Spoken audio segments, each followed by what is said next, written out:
लखनऊ के एक छोटे से मोहल्ले में रहने वाली आरती कुछ दिन पहले ही शादी के बंधन में बंधी थी। आरती अपने पति रोहन और ससुराल वालों के साथ रहती थी। आरती पढ़ी लिखी, समझदार और शांत स्वभाव की लड़की थी। शादी के बाद उसने सोचा था कि नया घर उसे प्यार देगा, लेकिन उसे क्या पता था कि उसकी जिंदगी एक परीक्षा बनने वाली है। घर में उसकी सास शकुंतला देवी और ननद पायल हर छोटी बात पर उसे ताने देती थी। तुम्हारे मायके वालों ने दहेज में दिया ही क्या है? काम भी ढंग से नहीं होता तुमसे। रोहन की जिंदगी खराब कर दी तुमने। आरती चुप रहती। वो सोचती एक दिन सब ठीक हो जाएगा, लेकिन धीरे धीरे अत्याचार बढ़ने लगा। सुबह 4 बजे उठकर आरती पूरे घर का काम करती।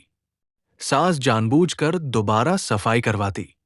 ननद पायल उसकी बनाई हुई सब्जी कूड़ेदान में फेंक देती और कहती, भाभी, खाना बनाना नहीं आता तो सीख लो या मायके चली जाओ। रोहन शुरू में आरती का साथ देता था, लेकिन रोज रोज माँ और बहन की बातें सुनकर वो भी बदलने लगा। अब वो भी आरती पर शक करने लगा था। एक दिन पायल ने अपनी माँ से कहा, मम्मी, जब तक ये घर में है, भाई हमारी बात नहीं मानेगा, इसे घर से निकालना पड़ेगा। दोनों ने मिलकर एक खतरनाक योजना बनाई। उन्होंने घर के पैसे और गहने अलमारी से निकालकर आरती के बैग में छुपा दिए। शाम को पूरे घर में हंगामा मच गया। मेरे गहने चोरी हो गए, शकुंतला देवी जोर जोर से चिल्लाई।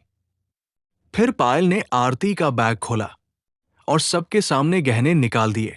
रोहन का चेहरा गुस्से से लाल हो गया। मुझे यकीन नहीं होता आरती, तुम इतनी गिर सकती हो। आरती रोती रही, कसम खाती रही, लेकिन किसी ने उसकी बात नहीं सुनी। उस रात पहली बार आरती ने महसूस किया कि उसकी चुप्पी उसकी कमजोरी बन चुकी है। अगले दिन आरती चुपचाप घर से निकल गई। सबको लगा वो डरकर मायके चली गई है, लेकिन सच कुछ और था। आरती सीधे अपनी कॉलेज की दोस्त नेहा के पास गई, जो अब एक साइबर एक्सपर्ट थी। आरती ने कहा, अब बहुत हो गया, अब मैं रोऊंगी नहीं, सच सामने लाऊंगी। नेहा ने घर के पुराने सीसीटीवी और मोबाइल रिकॉर्डिंग निकलवाई। कुछ दिनों की जांच के बाद एक वीडियो सामने आया। वीडियो में साफ दिख रहा था कि पायल खुद गहने आरती के बैग में रख रही थी और सास दरवाजे पर खड़ी निगरानी कर रही थी। आरती की आंखों में पहली बार आंसुओं की जगह गुस्सा था। आरती तुरंत घर नहीं लौटी। उसने पहले नौकरी शुरू की, धीरे धीरे खुद को मजबूत बनाया।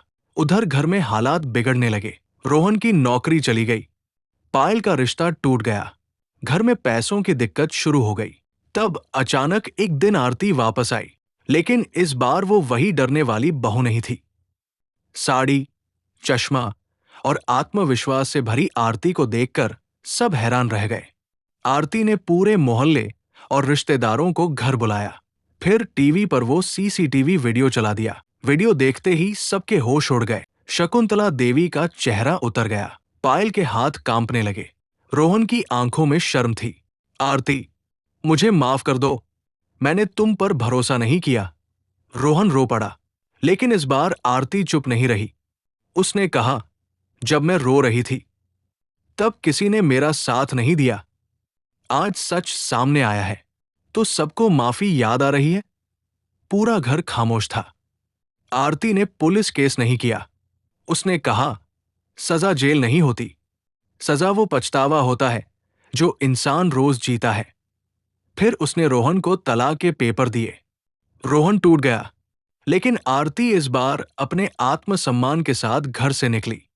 कुछ महीनों बाद आरती अपना खुद का बिजनेस शुरू कर चुकी थी।